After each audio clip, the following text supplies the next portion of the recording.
ভাই আইফোন আমার কিনতে মন চাই।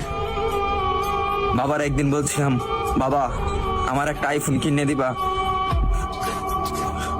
বাবা আমার দিকে তাকিয়ে বলতেছে, বাবা তোর একটা ফোন কিনে দিতে খুব ইচ্ছা করে, কিন্তু আমি 400-500 টাকা কামাই করি, রিক্সা চালাই, তোর আইফোন কিভাবে কিনে দেই?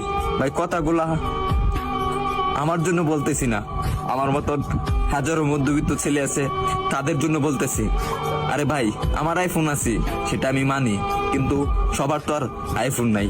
কিছু পোলাপান আছে নতুন নতুন শার্ট পরে, নতুন নতুন প্যান্ট পরে, নতুন নতুন সানগ্লাস পরে, 2 দিন পরে পরে আইফোন পাল্টায়।